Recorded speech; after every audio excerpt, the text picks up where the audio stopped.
Hello, everyone. Welcome to the Sunday night open mic night. I believe this will be my last week hosting, and this is partially why I've gone back to Rome in the background because Father Eric should be taking over for this wonderful part of this little corner after this week. So it's been a fun summer.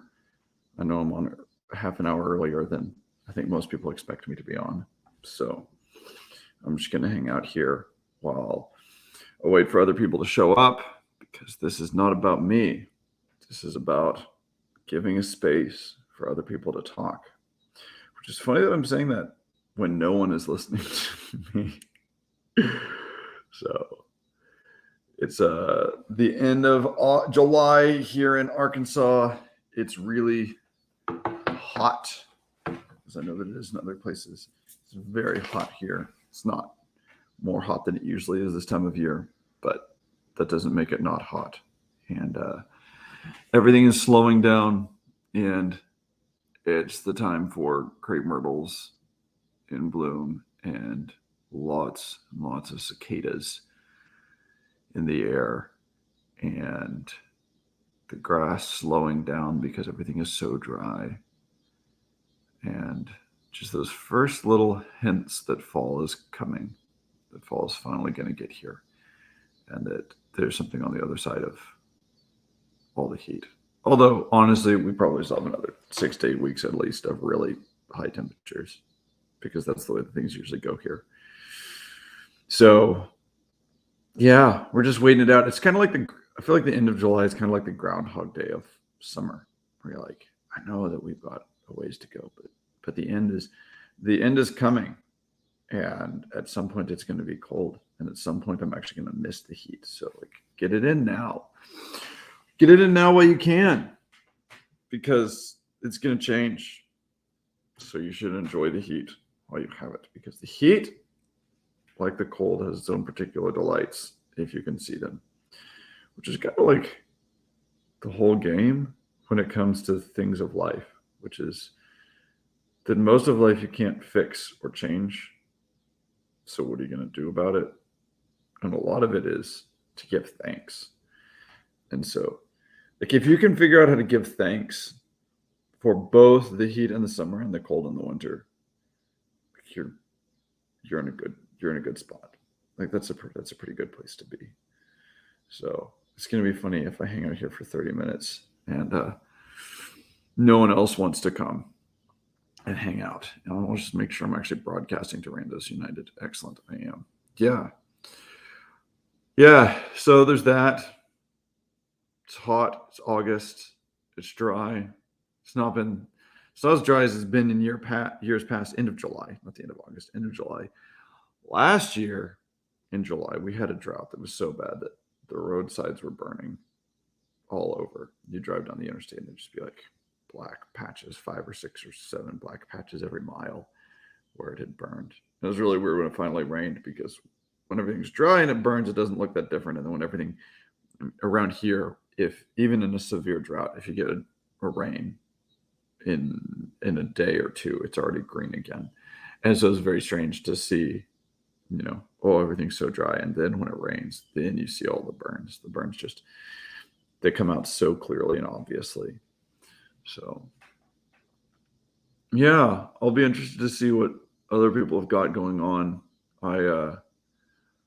What did I listen to this week? I listened to Jonathan Pageau and Mary Harrington's conversation. That was interesting. I've been chewing on that one. This notion. Mary Harrington, what did she say? She said something like she feels like the world is it's like normist or something like that. She coined some term, but basically the notion that the world is against norms. And it feels like well trodden territory to say that the world is against dictating norms. So saying this way, not that way. But I hadn't ever thought about it in the context of not accepting that anything is normal, right? So we think of norms. I generally think of norms in terms of like moral imperatives. So it'd be about morality. But she's just saying in terms of basic structures of life. And that has really clicked with a bunch of things, with some things that I've been thinking about. And just what happens when you no longer have a pattern that you believe in as normal. I mean, there's all sorts of things that fall out of that. But one of them is that if you're not aiming at being normal, in the sense that you think that ordinariness is something good in and of itself, then you're left with all kinds of things. I mean, one of them is that everyone spins out into crazy idiosyncratic lives, but I think even worse than that is this thing that, like, when you don't think that ordinariness or normalness is a good, right? It's not the highest good, but it's a good. And when you don't think it's a good, when you think it's a bad thing, then every other person around you becomes a potential source of lost identity. Because if you're like me in the ways that I'm unique, then that's destructive to my person. And so when you abandon the notion that normalness or I like ordinariness even better, that ordinariness is a good thing, then it necessarily puts you into a state of conflict with the people around you, because there's this sort of like hyper niche creation where you're like, no one else can live in my semantic niche. It's like, I have this space. This is who I am. And if you're like me in the ways that I don't want you to be like me, then one of us has to die or leave.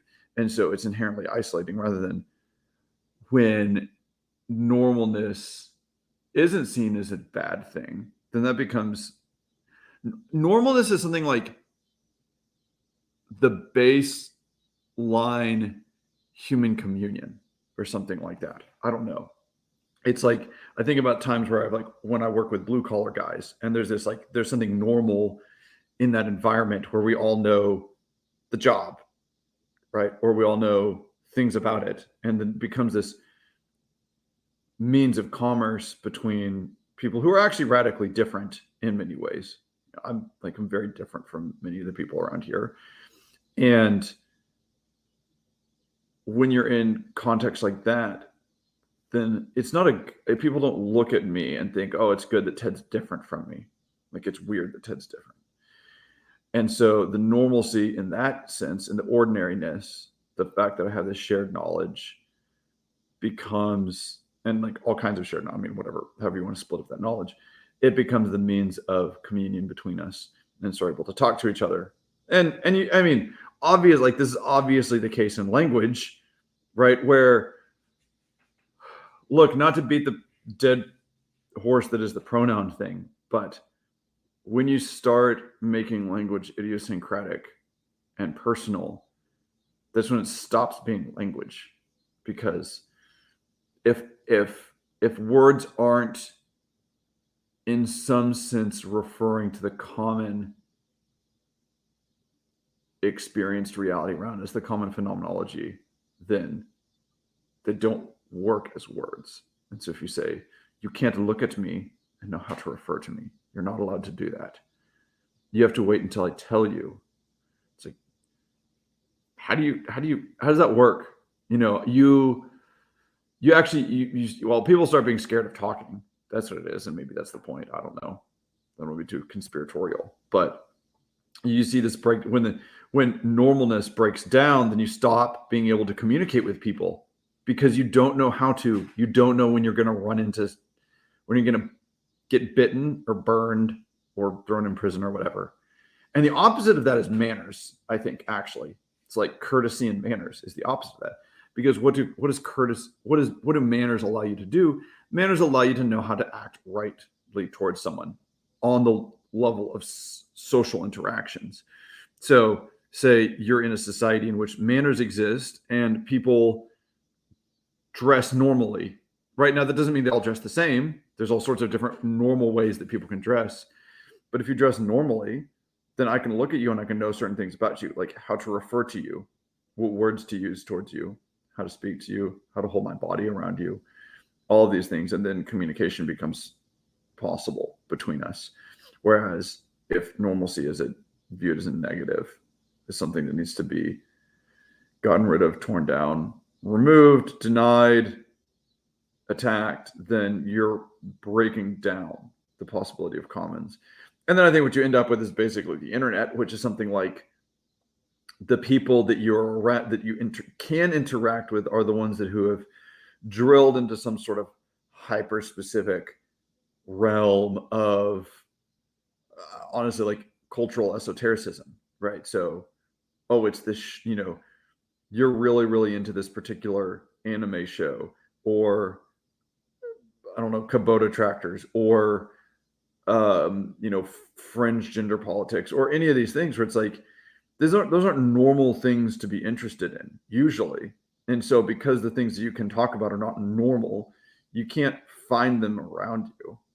There might be 100,000 people like that on the planet, but the probability that you're going to run into any of those people is functionally zero. And so then we have to turn to the giant sorting algorithm that is the internet to find those people that we can actually communicate with, because we have made ourselves so idiosyncratic that we can't find anyone to talk to anymore. I mean, the truth is that a lot of the stuff on that, from these podcasts and such that I listen to, it's like they render me more idiosyncratic to the people around me. They're not, I have like the way that I'm able to communicate them to others is by the normal everyday things of life. That becomes the bridge. Again, for anyone that's popping in and out of this, there's a link in the comments section if you're interested in getting on and behaving like a mature, polite, normal person. Then you are more than welcome to come on and talk about what you've been thinking about, because that's what this is for, is to give other people a space to talk about things. I'm going to turn some lights on.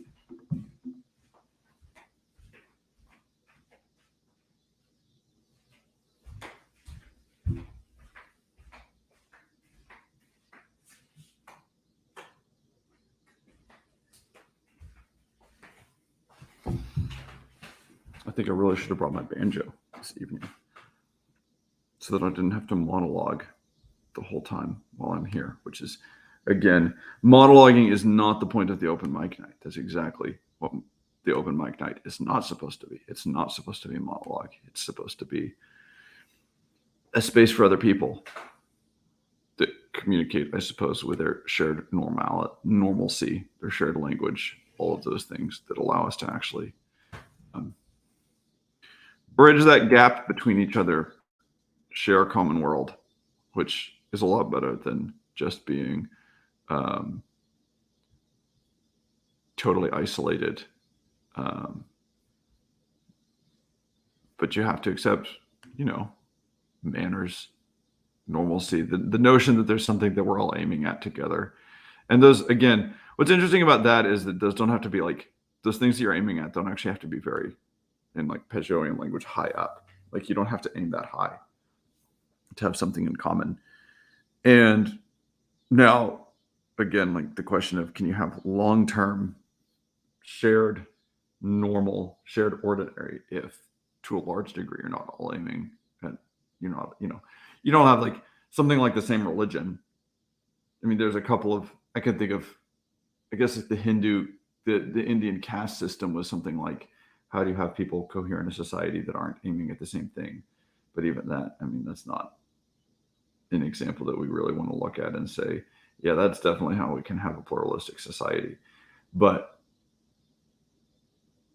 if there's a common question, say, that you're trying to answer, then that actually ends up becoming the possibility of having a normal that you can get around and try to work on together.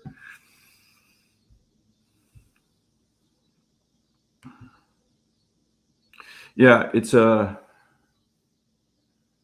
definitely an interesting question. I mean, and it probably works on all the levels. It probably works on the level of families too. If your family doesn't have a notion of normalness, what's normal for our family, then it's really hard to be a family together, because everyone has this different idea about what a family is supposed to be about. Maybe, I mean, yeah, Yeah, I think this is just, I'm just getting at the thing that Pageau has been talking about, which is that notion of the importance of idiosyncrasy and or sacrificing idiosyncrasy up to the things that are above you. And so I guess what I'm just saying is that like manners and normal life are one of those things that you can sacrifice up to, which is synonymous in some sense with stability, because we're just not stable beings intrinsically. Like we're not stable in and of ourselves. We've got all kinds of passions and emotions that vary all the time. And so you have to give those up to be a normal person to some degree. You have not all of them and all the time, or even most of them most of the time. And the more time that you spend being conformed to that generally speaking, the easier it is. Generally, there's exceptions to all kinds of things here, but the idea that if you say, what's the phrase in that used to be so popular, I don't really hear anymore, like follow your heart, right? If you just follow your heart, which basically means to act out your emotions. If you just act out your emotions all the time, like you can't be a normal person, which is weird because everyone has emotions. So if you act out your emotions all the time, you won't be a normal person, even though everyone has those emotions. And that's because your emotions, why is that? Is it because your emotions are, even though there's commonality between your emotions and other people's, they're not aligned necessarily? Well, yeah, right. Because that's the difference, right? That's the difference between, say, like private emotion and going to a sports game, where to a large degree, there's this really high degree of emotional alignment. And then you get to express those emotions with everyone else. And it's a really powerful experience. And so I guess one aspect, say, of things like of celebration is that it makes your emotional state, your passions, normal, and to the degree that they conform to the situation, so that then you can share them with other people, because otherwise they actually isolate you from people, generally speaking, rather than bringing you together with people.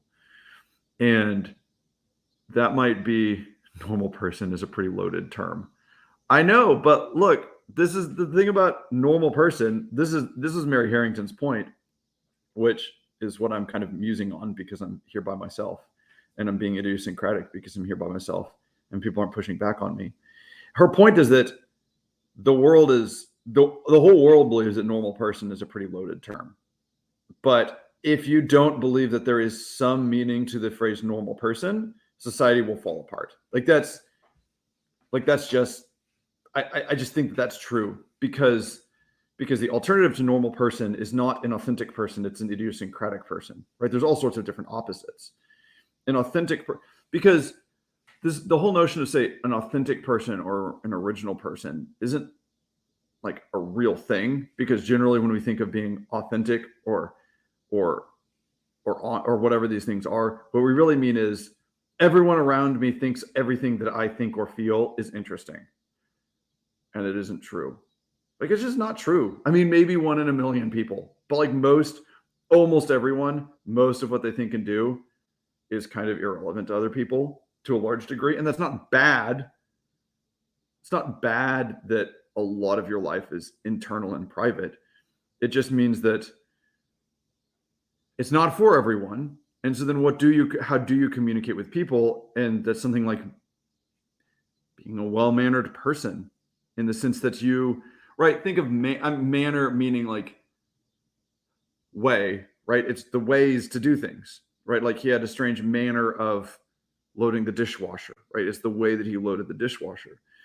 And so one of the things that being a normal person allows you to do is it allows you to interact with other people. It keeps you from being isolated.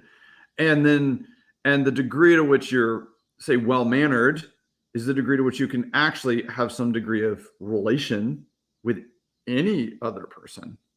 And what's interesting is that well-manneredness doesn't actually the more well-mannered you are in the particular, like really well-mannered, not the sort of look in. Okay, so in poetry, there's rules about poetry. Say for a sonnet, this is how you write a sonnet, and then you'll see that really great poets will sometimes break those rules, and you think, what are they doing? Aren't they great poets? Don't they know that that's not how a sonnet works? It's like, yeah, they do know that that's how a sonnet works, but they're following, let's say, a deeper pattern of rules there. And so someone who's well-mannered in the sense that they can follow the deeper rules of social interaction, it actually gives them the capacity to interact with all sorts of people who would otherwise be completely isolated because they're not well-mannered people. And so normalness in that sense, in the sense of following the norms, actually makes you accessible to other people, accessible in relationships to other people. If you speak in a normal way, think about that. And I'm not saying that normalness isn't the highest good. Obvious, like that should just be blazingly obvious. If someone wants me to talk, I don't think anyone on this little corner thinks that normalness is the highest good, so I don't need to defend that. But it's a real good.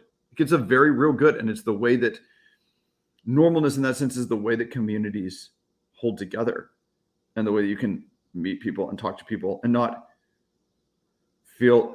Babel. Look, in the sense. You could think about the Tower of Babel as the sense that God removes all normalcy as a punishment in that sense. Manners is completely different than holding normal views. Well, look, except that it's not, because it depends on what you mean by normal views, and this is what I'm trying to get at. Normal views in the sense of stability is generally better than chaos. That's a normal view. Peace is generally better than war. These are the kinds of things that I mean by normal views. And the thing is, you can actually have normal views that are very culturally specific. Say, it's normal to have a stone house and not a wooden house in some places. And you might say, well, that's just, oppressing my originality or something. And it also has nothing to do with manners. And let's say, yeah, you'd have to be really careful, though, because, for instance, you might be in a place where there's wildfires all the time, or where it rains all the time, so wood rots. There's all kinds of things. You might, say, have a reason that you're forced into building a wooden house in that situation. But if you're building a stone house just to, throw a middle finger at everyone else and say, I don't like any of the rest of you, I'm going to do my own thing. I fail to see how that's a valuable thing. And I say all this being, generally speaking, I don't live. What I would say is that the world right now is extraordinarily abnormal. So I don't think that you can look around you. I don't think you can look around you most of the time and figure out what's normal. I think you have to look, generally speaking, you have to look backwards to try to figure out what's normal. We're not a normal world anymore.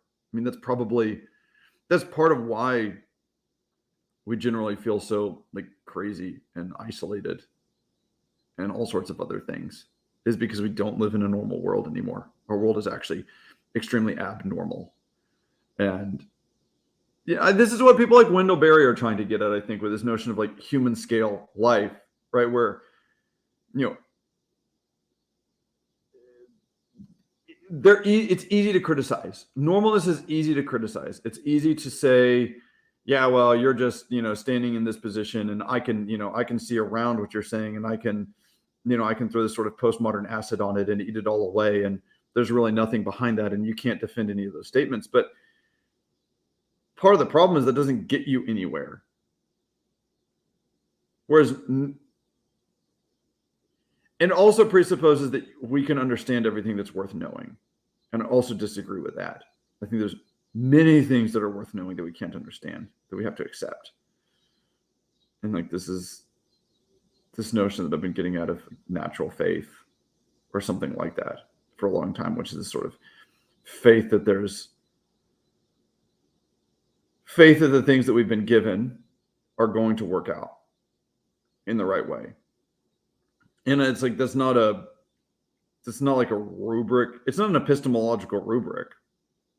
You don't get to just say, well, everything is as it should be, and so I'm just going to live like that. That's not what I mean at all. But I'm pointing at something. I mean, yeah, I'm pointing at something a little bit more like natural law or C.S. Lewis's notion of the Tao, right? That why are there certain stories we're always drawn to? Why are there certain things that, even for all their variation, are recognizable in pretty much every human society ever? Like, don't murder, get married, children are good. You might disagree about whose children. You might disagree about what marriage means. If marriage, are we talking about polygamy? Or are we talking about monogamy, or what? When we say murder, do you mean no humans? Do you mean no humans in your village? Do you mean no humans in your family as you conceive of it? But like, we always agree on those things. And then we also implicitly agree that that language is for communicating with other people, and that you should speak in a way that other people can understand you. Or let's say the right people can understand you. To speak so that people can't understand you, to speak to hurt other people. I mean, these are things that, like, obvious,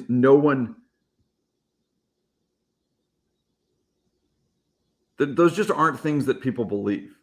And so the fact that you see, like, we're in a world where people have wholesale abandoned these things that have just always been around is part of the reason I say we live in an abnormal world. Because, and then we're always, it's an abnormal world too, in the sense of the scale of knowledge and social interactions that we have available to us. Like, these are all things that aren't normal. So yeah, what I'm getting at there with normalcy is not so much look like the Joneses, although there's something to be said even there for not being idiosyncratic out of pride. I mean, because look, I'm a Christian, and so I think that pride is the worst sin. And so if you're trying to not be normal because it's a source of, I mean, this is what I was trying to get at, and earlier on with this notion that when we abandon normalness, we immediately put ourselves into semantic conflict, because your differentiation is related to your ontology, to who you are. And so when you find other people that are, you either run off into the dark trying to find somewhere that no one else is, to not look like anyone else. And then problem is, you are a human and you have a human nature. So you actually are like almost everyone else a lot. So if you try to do that, the place that you run into is non-humanness, right? Like, this is why we're headed for why transhumanism is the thing, because we're sick of normal. We don't want to be normal. And not being normal means not being people, not being humans. Like, that's where you go when you reject normal. You reject humanness, and you reject human nature, and you end up in the dark. There's this weird faith that if we just throw off the chains of being a human, that it's going to be great. It's going to be amazing. It's like, we have no idea what it'd be like to not be a human. We have no idea. And anyone who spent much time thinking about how reality is put together, it's like, look, on a biological level, when you have a mutation that is a random change in your genetic code, in your genetic code, almost all the time it's detrimental. Like, usually it's not helpful. Usually it hurt, biologically speaking. And when I say that, I mean, it moves you away from health. And so this notion that if we're transhuman, through technology, we're going to transcend our human state and alter the way that our brains work. And because we think that if we just alter our brains, then we alter our minds and so on. If we alter our bodies, that necessarily means we're getting somewhere good. And I would say most of the time, deviation from the norm is towards the bad. Like, I think about a stained glass window, right?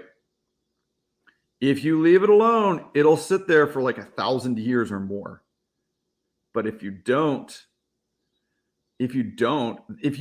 move that stained glass window from the norm, then you've just generally broken it. It's like, great, it's in 1,000 pieces. Like, how many ways can you break a stained glass window? Like, an infinite number of ways you can break a stained glass window. It can break into all kinds of different shapes. And it's like, now they're all different.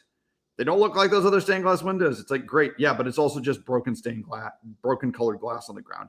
The pattern is gone. Yeah. Are the Amish normal? The Amish are more normal. I don't know. I'm not suggesting normalcy is, because here's the other thing. We've got this idea that normalcy, there's like one normal. And I don't think that there's one normal at all. I think normal is a category of existence. So the Amish are definitely more normal than I am. I don't agree with them theologically, but I think that generally speaking, the way that they live their life is, in the sense that I'm talking about, quite normal. They're fine with just being part of their community and doing the normal given things of human life in general, right? They don't. And what you see there is, we look at that and we think, well, what a bunch of sticks in the mud or something like that. But I mean, who's the fool if our life, in the broadest sense, if our fulfillment relies on these massively complex corporate, technical, industrial systems to even feel like I'm alive, then that's not normal. Like there's a lot of things that are problematic about it. One, it's extraordinarily fragile, and we have no idea where it leads. Ultra normal. Yeah, this little corner is not very normal. I'll just say that. Like but so in that sense, the Amish are much more normal. But like, you also can't just pick the Amish up and put them somewhere else and be like, that's normal. Like, I wouldn't say so. So there's this deep contextuality. Tradition is normal. I mean, basically, when I say normal, I mean we should be okay with being human, and we should be fundamentally traditional. And by fundamentally traditional, I don't mean a blind acceptance of everything before us, but our baseline assumption is that the way that things were done, the burden of evidence has to be put on things other than the way things were done. That's basically what I mean by baseline traditionality. So, yeah. Well, good. I'm glad that gives you a better sense of what I meant by normal. Right, because normal is a villain word now. Honestly, it really is. Normal. I mean, normie is an insult, right? Like, oh man, he's such a normie. It's like, that's weird. That's really weird that's an insult, that it's bad that you're, say, living out life in an ordinary way. I actually think that the reason that the Shire is so appealing is that I think the Shire is like Tolkien's vision of ordinary life. Like, I really think that that's what the Hobbits and the Shire are about. It's like, that's normal. And when you see it put that way, like half of our generation would go and they think that they would go and be there, and the drop of a hat. I think too many of us are just like hyped up on internet crack and all kinds of other stuff, and couldn't manage to be there for more than a week without our palms getting so itchy that we run off or go crazy. But when we read it, it calls out to us, and we don't think, wow, those hobbits are so boring. They need to go do exciting things. And, like Ted Sandyman's an abnormal hobbit, right? Why is he an abnormal hobbit? Because he wants to tear down his mill that's plenty big and make it enormous. Why? Because he's not looking at a mill as it's ordered towards the hobbit community. He's looking at the mill's everything to him. He can't see how it fits into anything else. This is my understanding of this notion of like idiosyncrasy, is that Ted Sandyman can't see the mill in relation to anything else. It's isolated. That's what that root word, like idiom, idiomatic, idiot, it all has to do with being like separated or sectioned off. And so, hey, Luke, idiot in that he's idiomatic because he can't see how the mill relates to anything else. And then because he can't see how the mill relates to anything else, it becomes totally out of balance. It becomes disproportioned. And so he tears down the old mill and builds a giant mill to mill grain that nobody's even growing anymore because the Shire's fallen to pieces. Like that's abnormal life.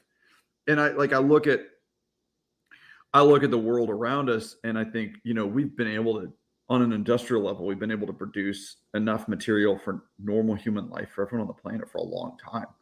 And we're all just like, oh, we need more abundance. And you hear people like Peter Diamandis, and it's like, oh, we need hyperabundance. And it's like, dude, that's clearly not working. Like, the problem doesn't lie with our industrial capacity. Obviously, it doesn't lie with our industrial capacity. It lies in the fact that none of this is integrated towards like a normal human lives, because we don't know what a normal human life is. And if you don't believe me that this is the case, like, look up some of the articles from things like cochlear implants 4 or 5 years ago. I remember reading one in Wired magazine where there's this doctor talking. So this is when they started making cochlear implants that were Bluetooth connected, right? So it's like the notion you've got this cochlear implant that's doing direct electrical stimulation of the inner ear so that people can hear something again. But it's an electronic system, right? And so you've got a speaker out here, a microphone here, and then that's translated into an electrical signal that then, does this stuff to your nerves in the cochlea. Well, you could put anything in there. And so when Bluetooth tech became ubiquitous, it's like, well, so I've got a smartphone. Why don't I just, what if I use this as my microphone instead of having it here? Like, why do I need to hear out of here when I can hear out of anything? Because all I'm hearing is synthetic electrical impulses. So, hey, I'm at a bar and I'm talking with someone and it's really loud, and I could try to like crank the volume up on my cochlear implant, or I could just switch over to my iPhone mic. I can hand you my iPhone. You can talk into it, and I can hear it right there. Or I'm on the bus. Why do I need to listen to all these people? I can just immediately cut in and play a podcast or music or whatever. It's like, okay, interesting. That's kind of like a superpower. But then, this is what I'm getting at. Then you hear the doctors who do these surgeries, who are healthy people, say, I'd consider getting one of those because that's pretty cool. And you're like, that's the departure from normal, right? Normal is, we've got this amazing technology and we can get you to live a normal human life again. Not abnormal is the point where you say, I have healthy hearing. I think I'd like to destroy my normal ears so that I can have these abnormal powers of being able to hear out of any computer mic or cut all the ambient noise out and just listen to, it's like, go watch the what was it, Apple Vision, the Apple Vision ads. Like, that's what it is. Like, there's the lady on the airplane and she like puts the thing on her face and it like turns the airplane into this beautiful evening sky around her. It's like, that's abnormal. Why is it abnormal? Because it says the common human experience that I'm existing in is not the right one. And it suggests that the way that you find life, right? Because that's what that's the picture of. That's a picture of peace, of shalom, right? The woman's in the airplane with a bunch of people around her. That's hell. And I would suggest that being in an airplane is also abnormal. So no wonder it's painful to be in an airplane, because airplanes are not normal. But fine, I'll suffer it because it affords me some totally ridiculous capacities. Like, I can get anywhere in the world in 24 hours. I flew out to Chino and it took me a half a day. And like, normally there was a time when half the people would die on the way out there on like a multi-month journey. It's like, okay, I'll suffer in the airplane to get the capacity to go to Chino, California in a half a day. But the vision that Apple is presenting is, look, this is normal life. Normal life is suffering in the plane, but we can give you shalom. And what does shalom entail? Shalom entails cutting everything off around you and plopping you in this idiosyncratic sensory experience, which says, this is for you. No one else has this. You get it all by yourself, and it's whatever you want it to be. Like, that's the idea. Like, that's transhumanism. Really. Like, if you want to see a picture of transhumanism, go and watch. I mean, of course, like, it gets way worse than that, and you have all kinds of insane stuff, right? You get like hive mind, AI, computer interface stuff. You get heads frozen in liquid nitrogen, and on and on and on and on. Nasty body modifications, and crazy gene modifications and all this stuff. But why do you get there? Well, because you've given up on the notion that shalom is accessible in normal life,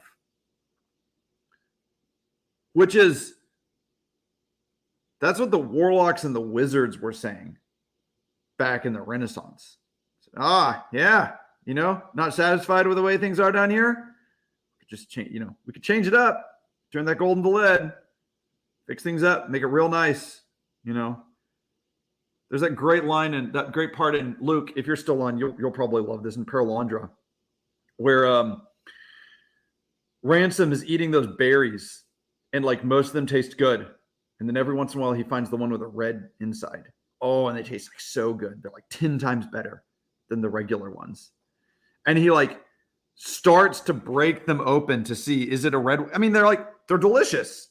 They're already delicious and nutritive and taking care of him. But he like catches himself like starting to break them open to see, are they the red kind? If they're not the red kind, he's going to throw it away because he wants his whole experience to be extraordinary. He's like, if these plants were on Earth, he's like, people would have bred it until there was only red berry bushes, right? And you never would have had to go through the ordinary things. Then it would have always been an extraordinary experience. Like, that's exactly it. I mean, that's like sort of what the warlocks are after. And it's not a straightforward thing of you just like go out in the woods, because for one thing, we'd all die if 8 billion of us were just like, yeah, we're just going to go out and see what the woods provide for us. Like, that's not how it works. You have to go up a level and say, okay, what's afforded to us? And like agriculture is afforded to us. And this is why it's not like a straightforward thing. And I think that you generally have to look at, like, tradition also plays a huge part in it. I can't sit down and just say what's normal. Like, because that's the point. The point of normalness also, this is an open mic night. So if anyone who's listening wants to get on this, please do. There's a link up at the top. I'm not here to just monologue. I'm just doing this until someone wants to jump on with me. But the point of normalness is that I can't decide what normalness is by myself. I can point at it, but the point of me pointing is to point at other people. Because normalness is something that, again, it's something that's shared. It's like normal is the thing that gets us out of our isolation. And to, Dr. Daniel Toma in Vestige of Eden, Image of Eternity, pulling from St. Thomas Aquinas, describes the definition of a person then was having the capacity to relate, to be in relationship with. And so actually the degree to which in the sense that I'm talking about it, your personhood and your normalness are actually like this. Now, again, normalness does not mean uniformity. It doesn't mean sameness.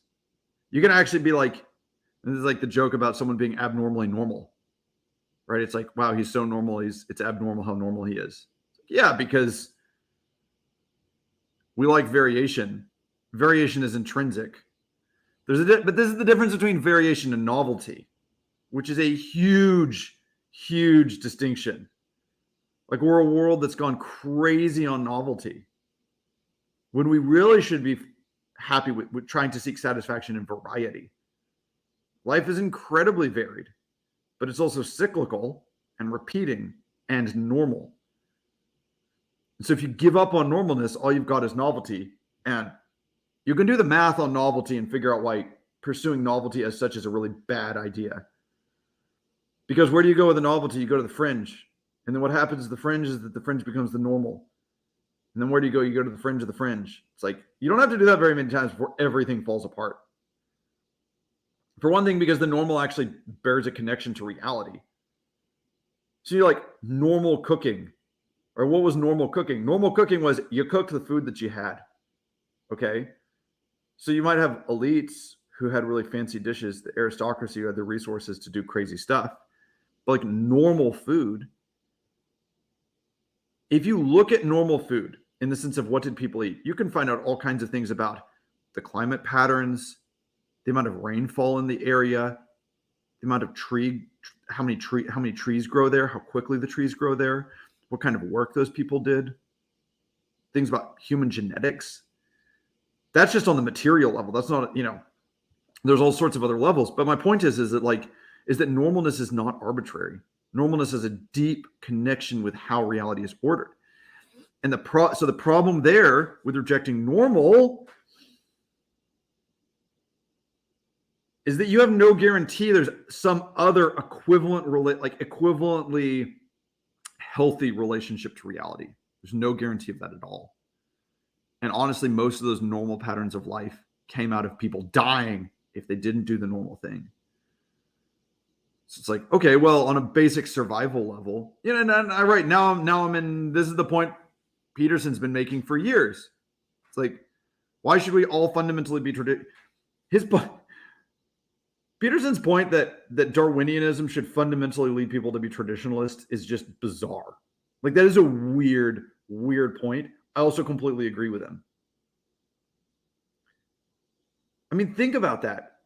Because Darwinianism, as it was presented as a anthropology and a cosmology, was obviously radically anti-traditional, right? It was a break with everything that people had thought about the world previously. But now we've lived with it for like 150 years, and turns out that if you look at it in the short term, it's actually maybe one of the best arguments for tradition that exists, which says the longer something's been around, the higher of a probability it has some sort of conformity to reality, real conformity to reality. So what are you going to do with that? So this is the reason that, so if you reject variation, and normal has tons of variation. Normal has tons of variation. In fact, normal life actually drives you towards variation. Okay, so think about this. Think about the normal patterns of human life, right? What's her name? Louise Perry, maiden, mother, matriarch. Okay, she's pointing to that and saying that's a normal pattern of life for women. There's a tremendous amount of variation in the way that life goes for a woman who lives as a maiden, and then as a mother, and then as a matriarch. The things you're doing are different. The way that you interact with people are different. The way that your body functions is different. Skip forward to now, where we don't believe that there's anything normal for women. And what do? We try to make them grow up as soon as possible in all sorts of ways. And then once they're at this sort of like ambiguously biologically adult, we try to run them on that track for like 60 years. Like, get to adult femininity and look like an adult woman when you're 12. Then once you're there, you got to stay there until you're 65 or 70. Because somehow that's better than being a normal person. And so then you run out this whole flat life because your body's fighting against it the whole time. Totally is. Your body's fighting against that because stuff happens and changes all the time. We say, no. You can't be normal. And then you have a life that you totally can't differentiate, and people wake up and they're like 45. How did that happen? I was going to be a mother. I don't get it. It's like heartbreaking. But the point is that, like, when you reject normalness, you actually oftentimes end up with boringness and uniformity in ways that we didn't think we were going to get. The same thing is true with food, right? So if you try to eat what's in season, it actually forces you to have a much higher variety of food in your diet over the course of a year. Whereas if you can just buy anything whenever, which we can, because we can grow things in greenhouses and ship stuff all around the world, and it's totally crazy, and store stuff for, around the calendar year, you can go over and buy basically any fruit or produce any time of the year. And then apples don't mean anything anymore. Like, really, apples don't mean anything anymore. Grapes don't mean anything. Blueberries don't mean anything. Whereas if you lived a normal life in that sense, then, and you can make an argument that there's not really any value in those foods having a meaning. But, like, again, I would just say, you gotta prove that to me. Like, my baseline assumption is that that's probably better. Like, it's probably better because what I want is shalom. Like, I want life. And so if there's a way to live where apples give me more shalom or not, I'm going to try to live the one in which they give me more shalom. And to me, that seems to be something like accepting normal life as much as I'm able to, which means actually limiting myself and having variation instead of not being able to tell one day from another, because nothing's cluing me into time, the fact that time is passing. I have no sense that one day is different from another because I refuse to live a normal life. So, yeah, I don't know. At any rate, there's my monologue about normalness. But seriously, if anyone else wants to jump on, there's a link in the description. I hope it's working. Please come and talk with me. This is an open mic night. I can jump on a live stream anytime I want to. So this is an invitation to everyone. Is it Is it the Basilica of St. Peter in the background? Is that the problem? Is it just too Catholic right now? No one else wants to get on as long as Rome is in the background? That'd be kind of sad. Look, just because you're in Rome doesn't mean you have to do as the Romans do. Is that the phrase? That is the phrase, isn't it? That's a phrase about being normal, isn't it? When in Rome, do as the Romans do. It's like that's how you relate to people.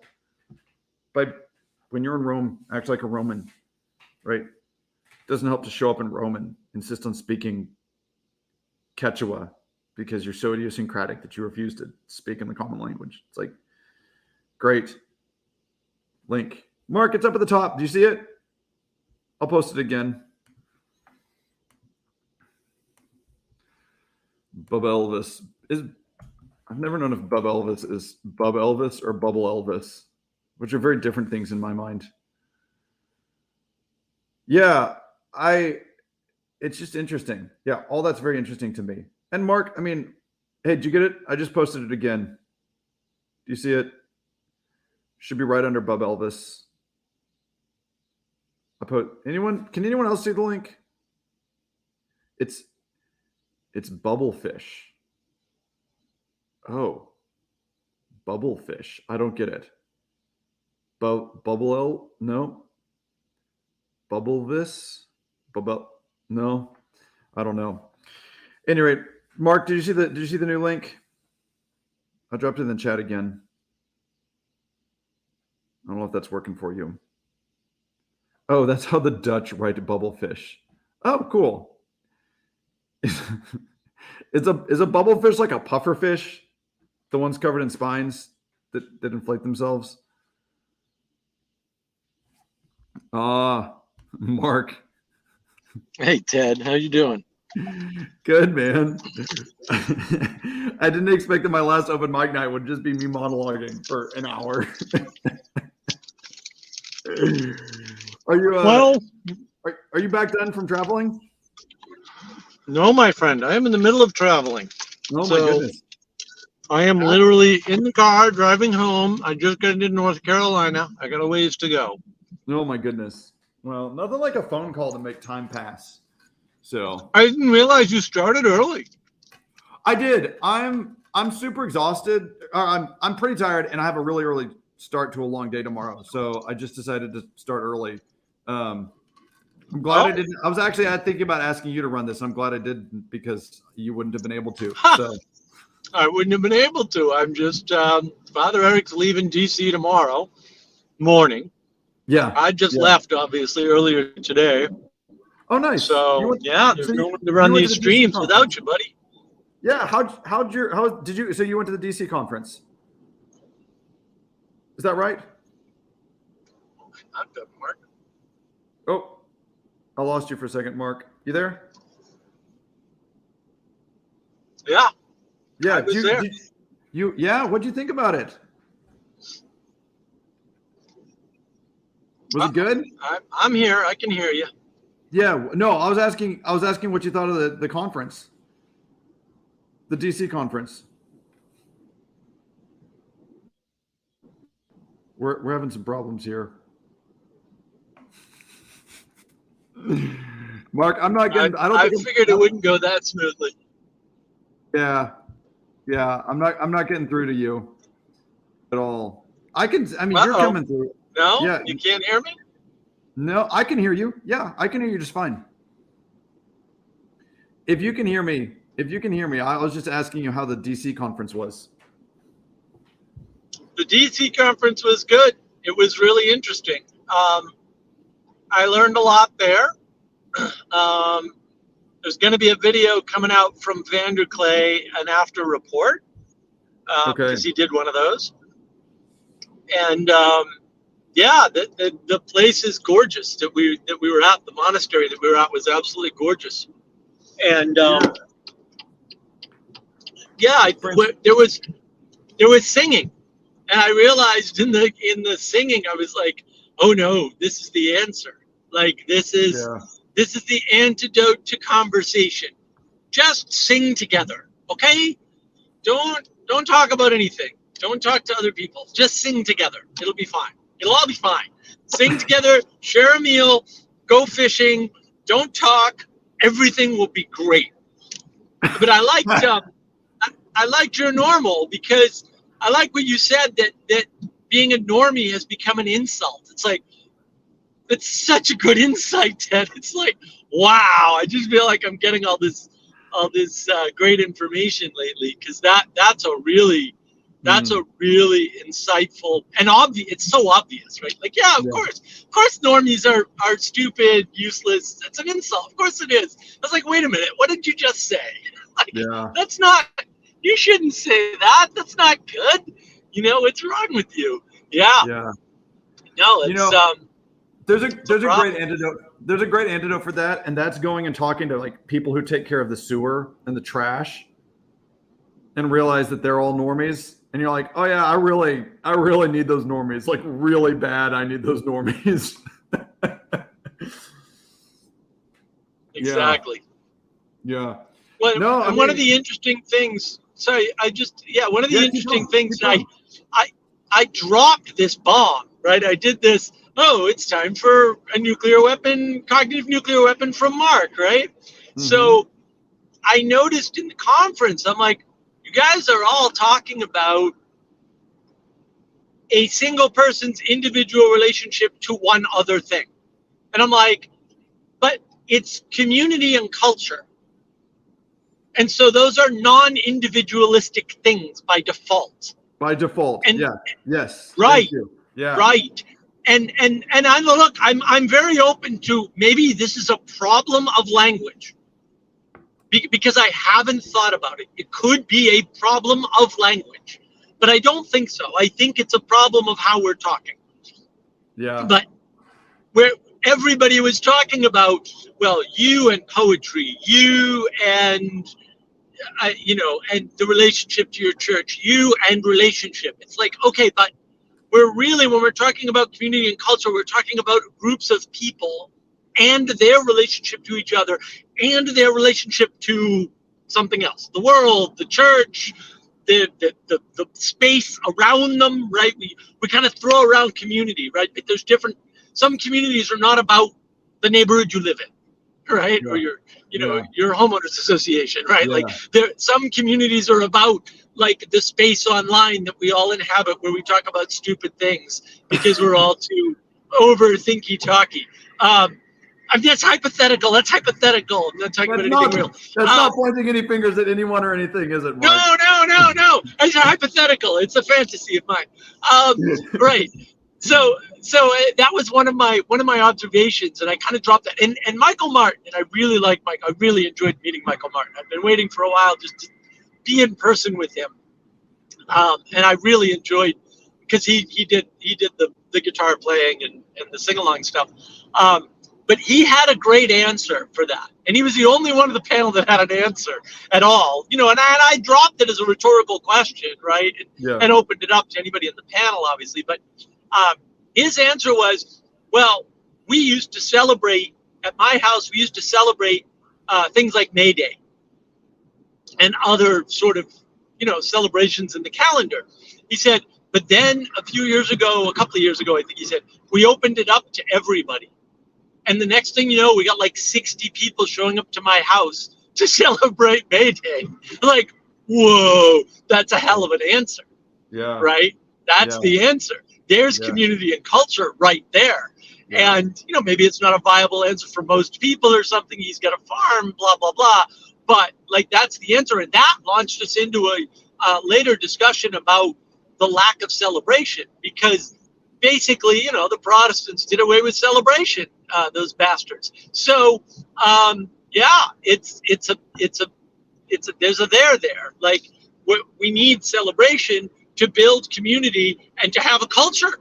I think, and these are fresh thoughts, obviously, as I'm driving. So hopefully I don't crash.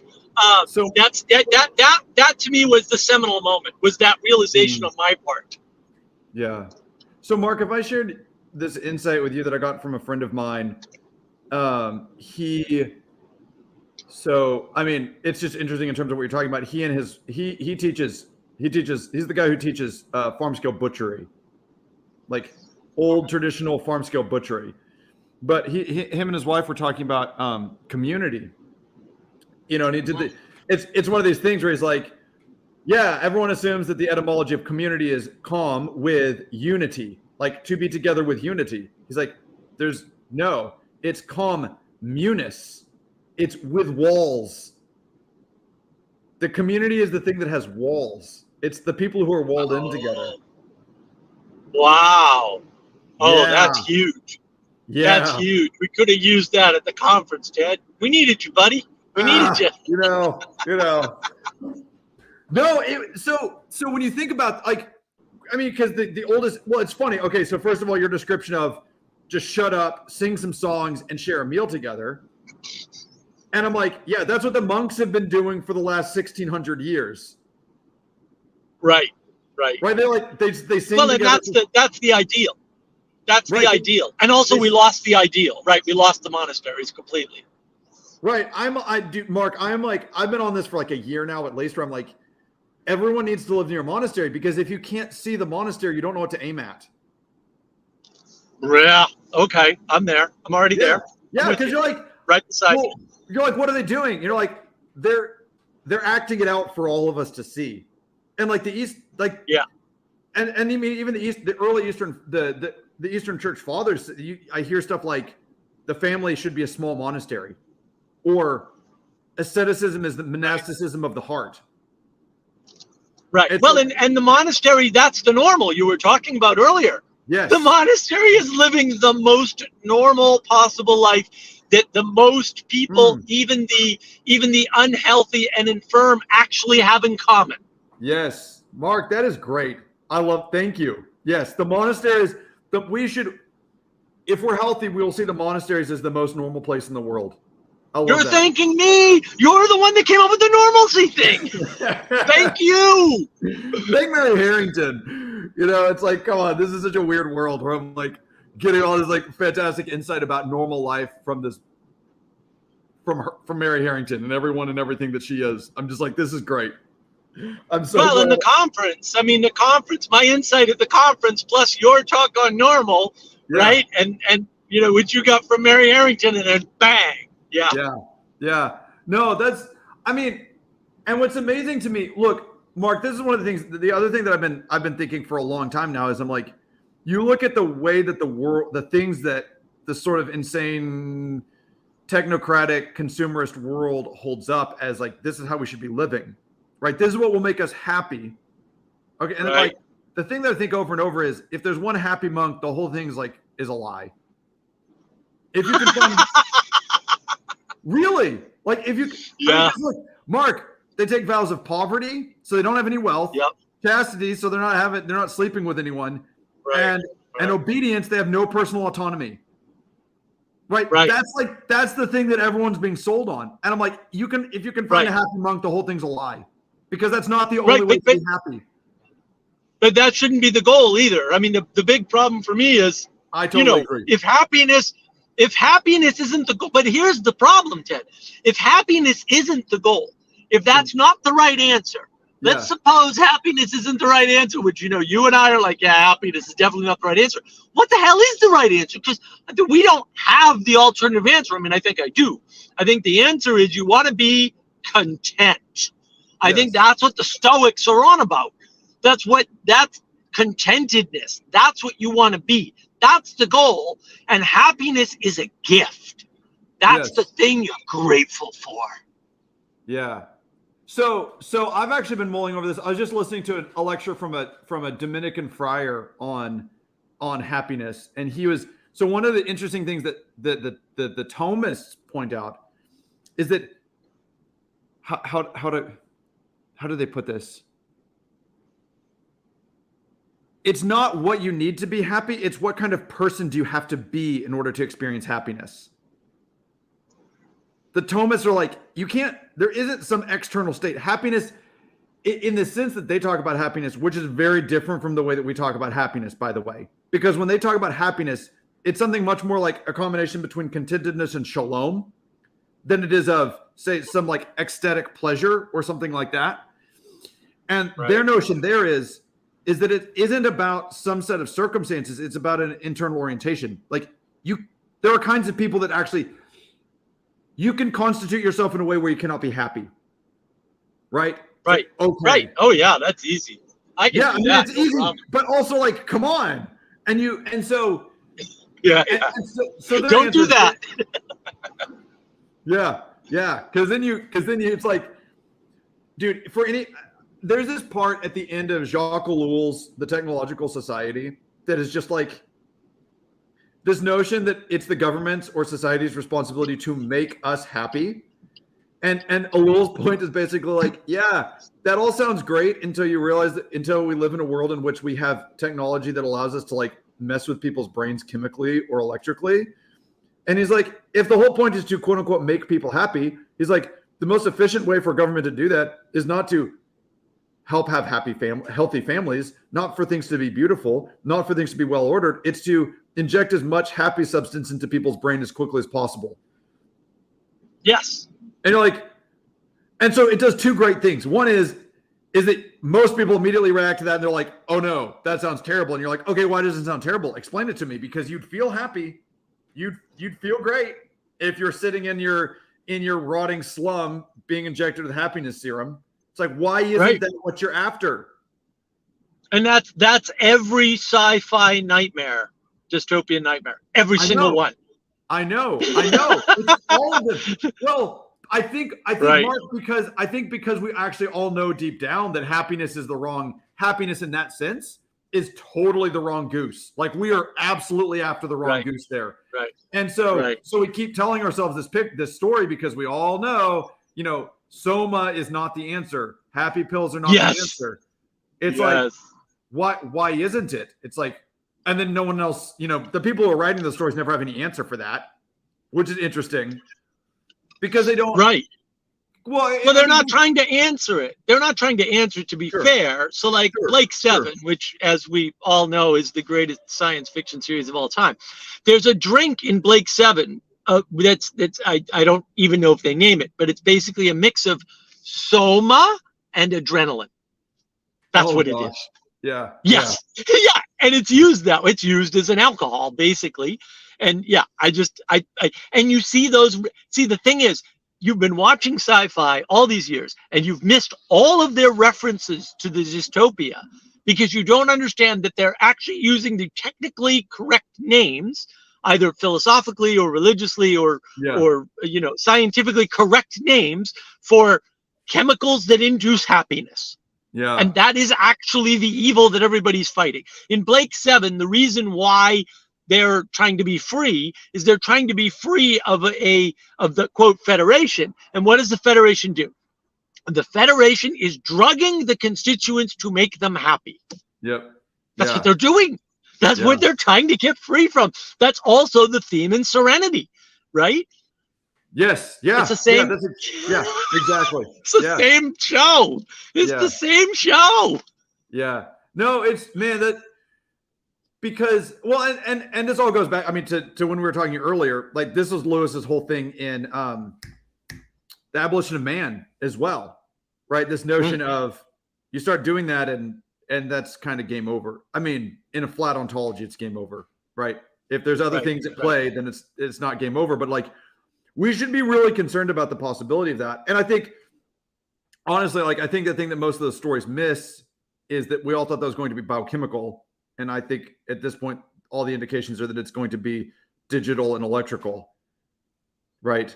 It's the digital and electrical hijacking the natural biochemical. Exactly. Right. Dead on. Yes. Yeah, exactly. It's what kind of sense inputs can we use your natural biology to induce those responses in your brain as much as possible. Yeah, why make the chemicals? You've already got them, Ted. Like, that's just extra manufacturing. It's totally inefficient. You can just put something on a screen. Instead, your body will make the chemicals. You don't need to make those chemicals. It's very expensive for a government. Ted, you got to think practically about these things. Really? Exactly. I mean, digital signals are more or less endlessly replicable. So, like, why not just do that? It's like... Right. I mean, honestly, Mark, in the last, 3 years, this realization that, I use screens as digital screens as an analgesic. Like when I come home and I've been working really hard and my body hurts, I want to look at a screen so that I stop thinking about my body. Oh, wow. It's like, and it also clicked because at one point I read a paper where they had done a study with people with chronic pain in hospitals, and they were saying that they had fairly comparable performance in morphine and VR for reducing people's awareness of pain. Yeah. No, morphine and VR? I think it was morphine. Whoa. It was like, dude, it was crazy. Wow. They're like, yeah, That's we might nuts. be able to replace these like these high-grade painkillers in the hospital environment by putting people in VR for like 8 hours a day or something. It was like, oh, well, that's not good. Wow. Wow. That's amazing. Yeah. Well, I mean, I was terrified of morphine, but I actually had to take some at one point because I had gallbladder stuff. And man, wow, when you need that stuff, it is good. But well, I mean, it's petrified of it. Petrified. Yeah. I mean, as you should be. I mean, there's just like, look, there's just some things that like we're not really up against, like able to go up against, and like that's what those stories are about those drugs. It's like, what are you gonna do? What are you gonna do? Where like at any moment you can just, I mean, this is one of the other things about how like this notion of access, right? Or like breaking down barriers to things, which is basically like the entire tech economy is about how can you lower the latency between, say, need and result or thought and instantiation. And I'm like, that's actually, you don't even have to go to any kind of religious argument. Like that's just really bad for you. Like it's actually really, really good for you for there to be some latency between those things. Because, I mean, for all sorts of reasons. I mean, imagine a world in which you could just kill people by like the moment you're angry about them, you don't want them to exist anymore. It's like, yeah, that's a really bad world. Right. We're never going to invent it. Like, I don't know, maybe, but like it's obviously what else? Bad. But what else do you think happens, Ted? Let's think this through. But you've got the biology cred. Well, let's think this through. What do you think happens when the results of your actions are actually really close in response, right? Might that increase for all action your anxiety level? Do you think maybe it would jack up your anxiety level just a little? Well, because you're always anticipating an instant response, whether it's there or not. Sure. Yeah, it would. Well, it would do all kinds of things. I mean, I think that it would, and this isn't speaking from pure biology, but like it would, I'm pretty sure it would completely collapse your ability to think in time frames, which is something that I think we've already seen, right? So because you're thinking, and look, this is Mark, I don't know if you've listened to the stuff that I've been like going on about narrative about with like with Jess and a little bit with Karen, where not yet. Okay, so the 10-second version is like the book of Job. One of the things to see in the book of Job is you don't know what anything means. You don't know what things actually mean until the whole story's over, right? What's the time frame on that? It's like, well, biblically speaking, it's until the eschaton, right? Yeah, it's out there. It's a ways away. So this is well, and so this is my whole notion that like that consequentialism is a legitimate way of viewing the world. I think is just total bosh because you have because we're all deciding like, oh, I mean the consequences of my action this week or this hour or in my lifetime. Right. You don't know the consequences of your action. And you have no idea about second and third order effects. So how could you possibly decide? And Mark, you can't rerun the experiment and do it a different way because that's right. Because it's not an experiment. And so all that to say, the goal is one of the things that I think the goal is to get yourself in a place where you can run your actions out in as long of a time frame as possible. Now, there's a way that can totally paralyze you, and I think that's what we're doing with the whole climate thing. Where we're saying every single thing you do will kill everyone after you forever. Yes. That's totally paralyzing. What's not paralyzing is what you get in the book of Exodus when God tells the Israelites, those who break my commands, I will curse to the third and the fourth generation. But those who love me, I will bless to the 1,000th generation. That's not paralyzing. That's freeing because what that says is, okay, if I love God, the rest will take care of itself for the whole time. And so all that to say is, if the greater degree to which we live in this loop of action response, right? So, I mean, social media obviously does that. Like you're not getting this, like even in terms of thinking, I'm not waiting until the next academic conference or the next time I sit down with my friend or reviews on my book or the book someone writes in response to my book or on and on and on. It's like, what do people say in the first 30 minutes that I threw that out there? And so what that's doing is it's actually making it so that we can't think about the right time frame anymore. Right. Well, and we're reacting to pure emotion because rationality takes time. So if you say something and I give you an immediate reaction, you aren't necessarily getting my rationalization of that. And there's a loophole for me for sure, but I'll skip over that. But what you are getting is you're getting my feelings in the moment. And maybe if I thought about it, maybe if I slept on it and thought that's why you should always sleep on big decisions, I would feel differently about it and react differently to it. So, and we're not getting that. We're getting pure emotions. That's great, which are fundamentally embodied. Hey, Chad, I'm going to get this thought out, and then I want to hear from you. But the other thing that does is it moves you out of like the contemplative into the reflexive, which is primarily biological, although it's also spiritual. And look, Mark, when you think about what the notion of beatitude, which your contentedness, I would say, is actually, I think what we really want, and this, if you want to know what I think we really want, we want beatitude, which means blessedness. So it's kind of like it's a little bit of a cheat word in that sense, because you're like, what do you want? Well, we want the good thing, right? But blessedness actually orients where that goodness comes from, right? It says you want beatitude. What is beatitude? It's the thing that comes down from above that makes everything the way that it should be. Maybe that's beatitude.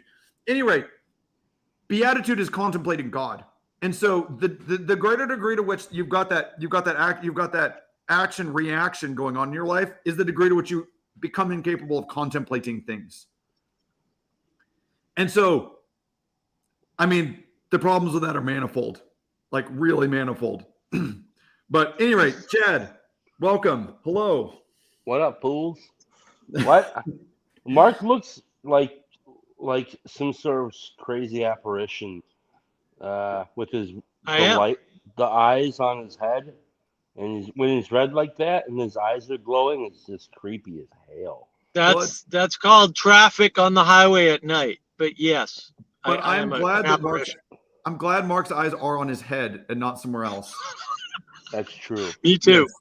Because I like when Mark is mostly normal. Yeah. So Dad, what are you guys talking about? We're talking about being normal. You know, that's a setting on a washing machine. That's a what? Yes. A setting on a washing machine. It is. Yeah. That's so true. So normal for a washing machine is different from normal for a person. That's a good thing to realize. And calling somebody a normie is now an insult. Yeah. And that's a problem. Yeah. That's a huge problem. That was a great insight, Ted. I just thank you for making me feel retarded. I'm like, how did I not understand the significance of that this whole time? And there's Ted, and I'm driving down the road, and then he says that, and I'm like, oh my goodness, this is so good. Yeah. What do you think about that, Chad? I mean, look, Chad, like you do tile laying, don't you? Mm-hmm. You have a really normal job. I guess. Yeah. Do you think that that's bad, or do you think that that's good? No, I think one of the greatest achievements I could probably have in life is to become and to be at peace with being average. Yeah. And yes. Normie isn't always an insult, you know, like but it is the other. So like, and you know, people will talk about normies all the time. Well, those are aren't alcoholics. So it's not an insult. It's just the other. Oh, interesting. That's not the context that I've heard normie in. Okay. You mean like the outside world, like muggles to whatever your group is. Muggles, yeah. Yeah. They're just the other. You know, especially because, first of all, you are probably the other more so than they are. just by laws of, say, average. So there's something you're perceiving yourself as probably special or unique in some degree. And so, like, let's say that we are a car loving group, right? Like, we're three guys, we love cars, we talk about cars all the time. Everybody else outside of there are going to be normies, So Okay, so Chad, I was talking about when I was just monologuing about normalness. One of the things I was saying is, like, when you reject like common life, what you end up, the only communion that you can have with people is things like the car group or your anime group or whatever it is.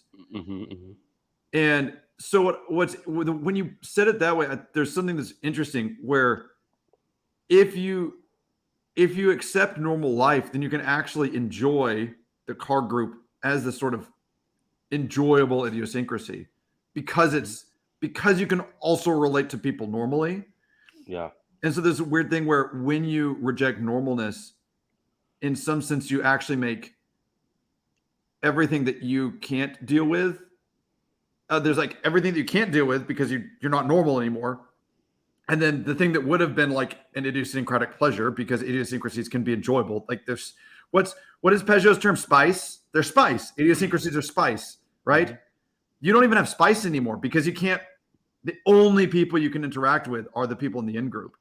And so there's this weird sense of when you reject normalness, your experience ends up only being normalness because you can't make that distinction anymore between normal and idiosyncratic. I mean, this is one of the biggest insights. Well, consequences will become the spice. Oh, okay. Unpack that. Well, like if we would say the alcoholic life for the alcoholic is normal, right? So like anything that you might perceive as like absurd is normal, and okay. so then the spice would be, let's say I get a DUI or something, or the drama becomes the spice of life, and it's because I think sometimes people like the drama that they fall into. It becomes otherwise I'm not sure why they would continue to do it. Now that can get tricky, obviously. Yeah. But I think sometimes it is true. I know it's been true in my case. Sometimes let's say the gambler likes to gamble. It's at first it's a spice, it's like, yeah, we're gonna spice. And now, like, he goes from enjoying the camaraderie of gambling and the friendship and the glitz and the lights and the smoke and the a couple of drinks here and there. He likes to gamble, hang out with people, and eventually he's going for the hit, right? The consequential hit, and that is the spice. Chad, do you know G.K. Chesterton by any chance? I know of him. I've not read any of him. I've only heard you quote him and then many others. There's a quote where he said that before, he's like, when I was a young man, I chased women, cigars, and liquor. Yeah. And then after I became a Christian, I was able to enjoy a woman, cigars, and liquor. Yeah. And there's look, what I was going to say is I remember my brother telling me this one's probably like, he's a couple years older than me. He's like 22 years old, I think, maybe 20, somewhere in there. And he's just like, look, man, in the end, the only thing you have is the everyday. Because no matter what you do, if it's glitzy gambling or traveling the world to some crazy new place or whatever, he's like, whatever it is just going to become the everyday. And so, Mark, this is why I think there's so much wisdom in what you're saying about seeking contentedness, right? And I'd say it needs to be rightly ordered contentedness, but absolutely, because if you think that there's something other than contentedness out there, it's like you're just going to get dragged around your entire life. Well, and that's what does Peterson say? Peterson says your life is the things you do every day. I was like, yes, your life is not the vacation you took. It's not the trip from, that you took to DC, right? Or the trip before that, right? It's the things you do every day. And then what am I on about a lot of times is like, You need contrast to see. And so if your life is always gambling, you can't see gambling correctly because it's all you have. There's no contrast. And if your life is always normalcy, you can't see how contented you are because you don't have anything to, like, so you have to go on vacation, you have to gamble, you have to have the spice. Otherwise the normalcy, the contentedness will turn into drudgery and discontentedness. Like, it's not an easy answer. You can't forego all spice. That's not the answer either. But it's not. It's also not necessarily a. It might be a one size fits all for the normal folk, because they might be able to manage a lot of those things. Now you find a guy who's an alcoholic who actually drinks himself into becoming an alcoholic, or the gambler. Like, so here it's like this. Like, the alcoholic, the way I would describe myself is I'm a malcontent by nature. Mm-hmm. So, like, there's, like, you can give me all the things in life that are going to be the wonderful things in life, and the shine will wear off very soon. I don't know why that is. I wish it wasn't so. There are things that I have to do to maintain, to stay rightly ordered, to be able to be in touch with contentedness and be okay with it. But, like, because, like, well, this is a big problem that alcoholics have ran into forever. People have just said, well, just stop. And it's like, well, like, come on. Yeah, right? Like, you can't just Geniuses. stop. Right, and you can't just stop just gambling. You have to find something else that is going to light you up in the way that gambling did, but in a way that will offer a whole plethora of values that will actually rearrange all of your values. And so that's what the, like, 12 steps do. They break you entirely and rearrange you and show you what is most valuable to you, and then says, seek that and give away what you found here. Right. So, like, this principle, I want to know what you think about this principle, actually, this strange principle of, in order to keep something, you have to give it away. What do you think about this principle? Like, yeah, Chad. I mean, like, like that's kind of like the absolute core of things. Right. Like, that's at the very bottom of stuff. And that principle goes both ways. It goes, if you want to keep peace, you must give it away. If you want to keep hatred, you must give it away. And so it's a strange principle. But I'm not sure it can be gamed. It has to be lived. It has to be integrated into this, the life that you live. I mean, that's why the Christian life is what it is. I think it's so difficult in order to be in His grace. I think, really, and to know it, right? Because I might be in it but not know it or sense it. So I have to try to constantly give that away to others in order to believe the world I'm in, because I'm a malcontent. Chad, there's selfish and self-centered. But that is like Walker Percy in Lost in the Cosmos, that like book where he's lampooning the self-help genre. I mean, it's just such a great book. But he has this long description of all these people who, like, go out and, like, they buy something and it just shines for like a month. Right. And then his description, it's been years since I've read it, but he describes it as like they sucked all of the juices out of it, and it's just this like husk, this like meaningless husk that they have to, like, because they thought that the meaning was going to rub off on them and it doesn't. And so they throw out the meaningless husk and they, like, go in search of something else to buy that they can, like, suck the life out of. It's like the way he describes it, like, so visceral and disgusting, but, like, it's so true. And you can ride that for a long time of, well, it'll be the next thing. And you can do it to people too. And, like, it'll really, I mean, I don't feel like I have to tell anyone this, like, it'll mess stuff up really bad. But Mark, to go back to your comment about variation, I think this applies to what Chad was saying too. I mean, the first thing that struck my mind is, like, for 2,000 years, the church has been teaching that you have to fast and you also have to feast, and you have to do those regularly, like, back and forth. You fast and then you feast, and then you fast and you feast, and you fast and you feast. and you go back and forth, because just fasting all the time has all kinds of problems, and so does feasting, and just not doing either also has all sorts of problems. But in celebration, like that goes back to celebration, like Michael Martin was talking about, right? Like, Absolutely. we celebrate May Day, we open it up to our neighbors, and now all of a sudden we got 60 people. It's like, whoa, you need celebration. You can't remove it. Like that's, the Protestants removed all that stuff. It's like, no, you need that. You need the Sunday, the icons. So there's a basilica in Washington, D.C. that, of course, Father Eric took me to. And holy macaroni, Jed. Like, wow. All these shrines to Mary. Yeah. And it's all different, different cultures giving their take on Mary. Yeah. So she's all race swapped and in different costumes. Yes. Yeah. All different. Yeah. And it's just like, wow. And there's the contrast. Now you can see Mary. You can't see Mary in a single picture or icon of Mary. But if you walk around that church, if you go around all the little chapel worship areas, that's where you find Mary.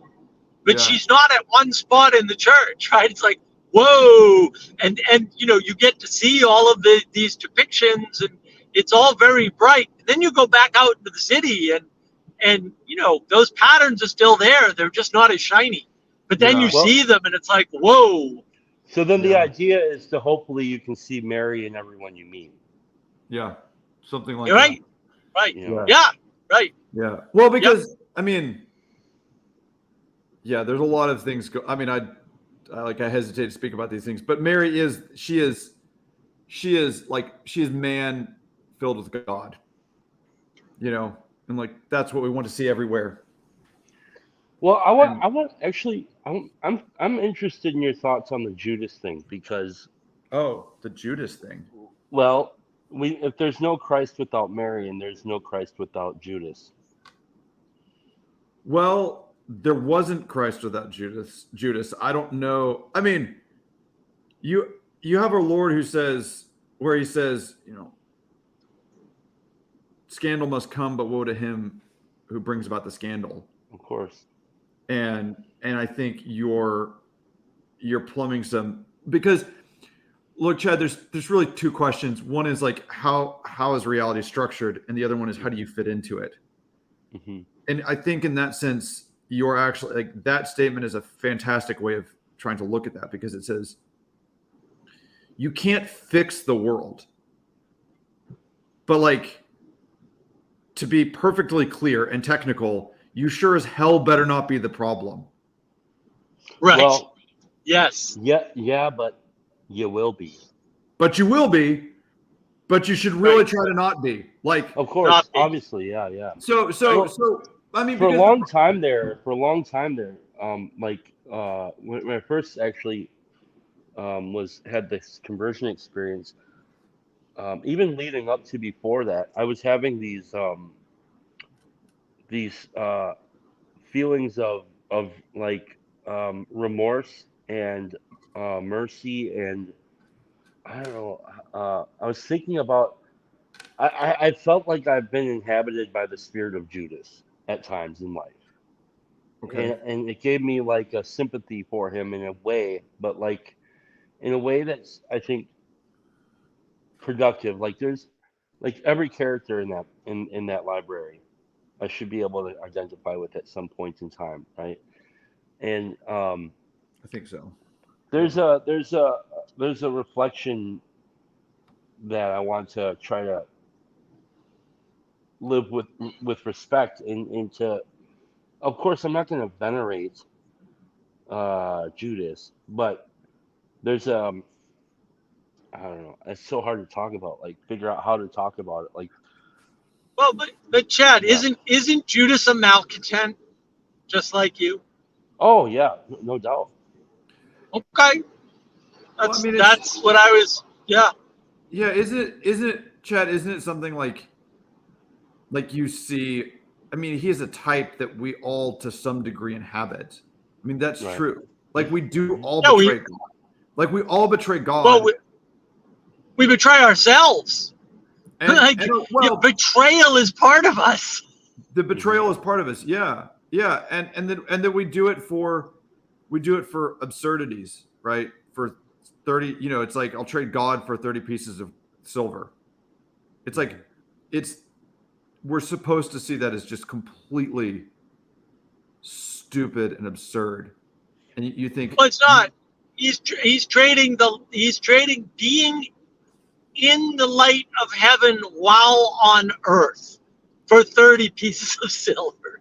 Yeah. And you're not supposed to look at that and say that makes sense. You're supposed to look at that and say, I do that. Because it doesn't make sense in the sense of that was a good rational decision. But you're supposed to look at that and say, but I do that. Why do I do that? And so yeah, I get that. It's right. Veneration is not the appropriate response at all to Judas. I mean, there's a teaching in the church that like we can't even assume that Judas is in hell. Like there's no person we can know is in hell, and so you don't. Right. But he's certainly. But there's not.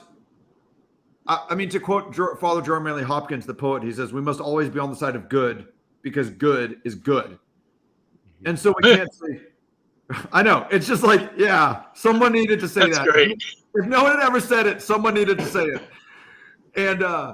And so in that sense, like you can't look at this is okay, man. This is Paralandra. C.S. Lewis is wrestling with in Paralandra, because the argument that Satan, basically the Satan character, who is the unman, and he's just a demon-possessed human body, is making to this Eve character is, look, if you transgress against God, he will do something so unimaginably good in your world to save you, because that's what happened on earth, right? Mm-hmm. And there's this great moment where he's saying that, and he's pressing Ransom, the man from earth. He's like, tell her how good it was that man sinned because God became incarnate to redeem man. And Ransom responds to the devil is basically like, yeah, tell him how good it was for you on that day. And he's like, is God a beast that we can change his purposes? Of course not. Like he will do what he will do. And so there's a sense in which you look at you can't look at Judas and be like, oh yeah, that was good that Judas did that. Like, right. You necessarily have to want to live in the world in which there was never a Judas. And yet our Lord says, just like because of how things are, someone's going to do it. Someone's going to be Judas. Yeah. And what do you think about this really strange idea? And then I have to hop off, but I'm going to ask you about this. I was thinking about in Job where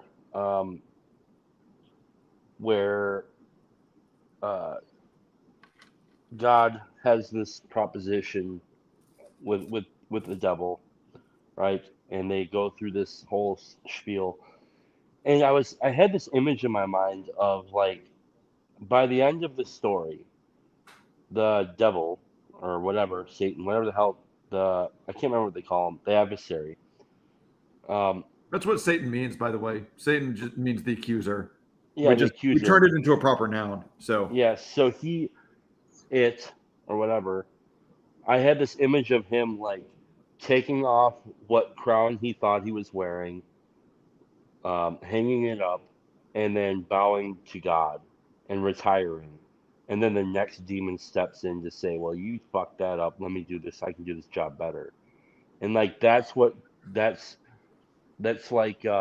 this idea of our role and the angels and opening the eyes of the angels who think they know. And so there was just this weird image that I had.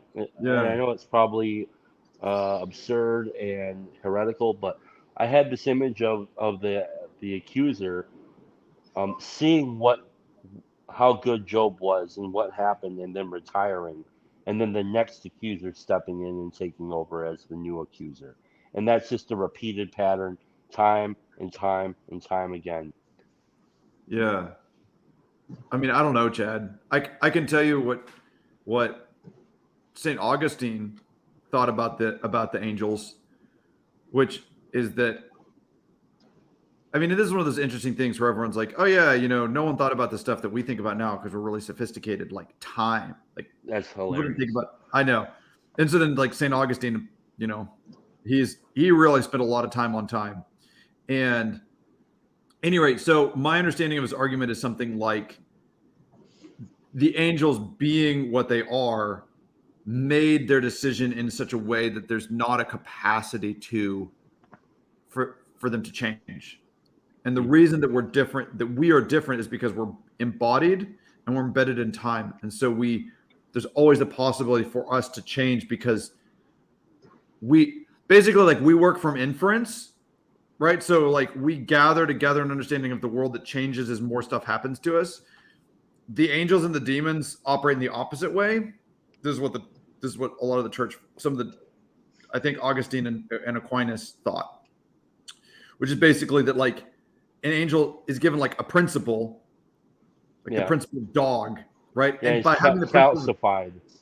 Yeah, they know everything possible within the principle of dog, right? Yeah. Every possible instantiation of dog. Whereas we like kind of piece together an idea of dog from the dogs we've run into. Yeah. And so because the angelic intellects work that way, there's no possibility for them to change. And so if they fall, they fall. So I can tell you, like, that's what I've heard the church saying about it. So I mean, I know the question of the redemption of the fallen angels is something that's been thrown around, and I think the longing as creatures who ourselves need redemption, I think it is appropriate for us to wish for redemption for all things. Yeah, of course. It's strange though, how do they become fallen if they can't change? Well, Augustine's very sophisticated about this. He actually says that the first thing that happens is the angels falling. So actually what he says that the angels are created with an awareness of their own excellence, right? So they're self-aware, so they can see what is excellent about them, because they're all created beings and God has created them in goodness. And so they have excellence about them. And the first thing that happens, that is the start of temporality, is all of the good angels turning from their own excellence to look towards God, and all the fallen angels remaining in themselves. And so that's it's in time, but it's not like a thing that happened with duration. Okay. So whether or not you buy it, fine. But it's not like they weren't sophisticated when they were talking about this stuff. Right. Yeah. No, I find it all interesting. I don't know what I buy. I just know that God is very mysterious, and I have no idea what he's up to, other than I experience very profound changes in my life, and I have to deal with a bunch of bull crap all the time, and I get help there too, and it comes and goes, and it's called life. But I love talking about this stuff. I would never presume to take a position though, because that's way above my pay grade.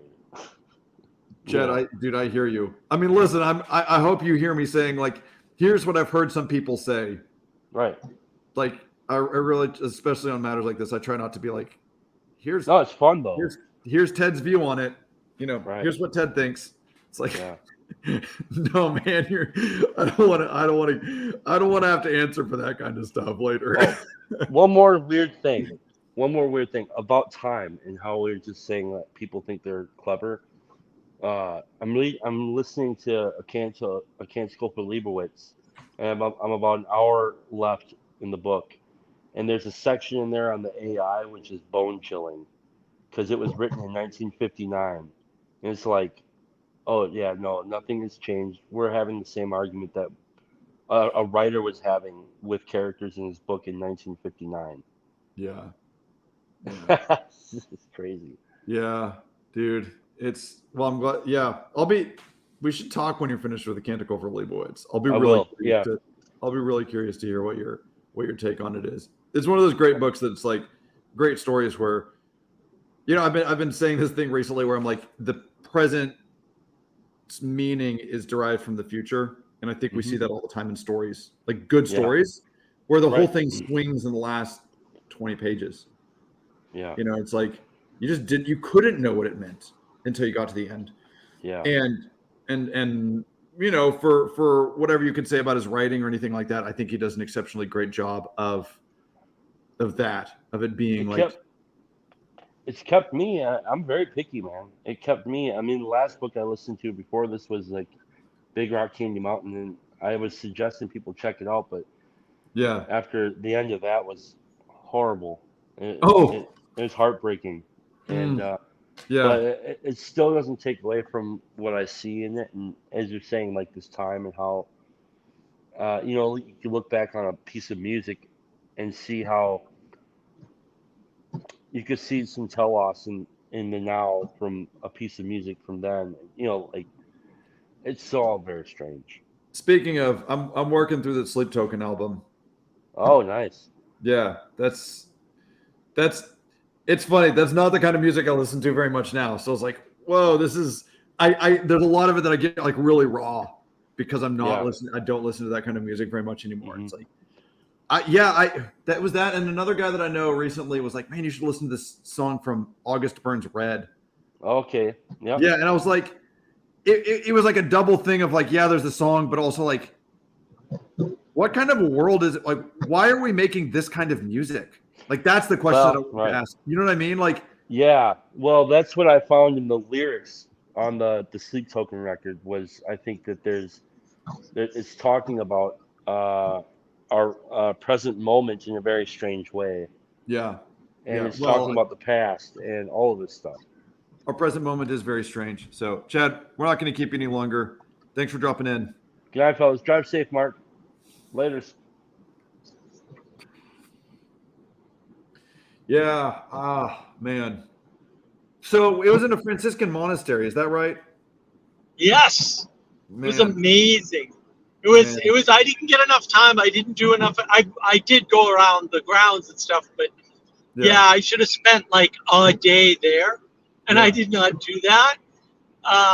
And I'm like, I got to go back because there's more stuff to see there. Not only that, the place, because Father Eric was, it's the Catholic University, right? So he's over there for canon law school, and you drive in, and it's just like there's a Catholic town inside of this area, and there's all these Catholic buildings.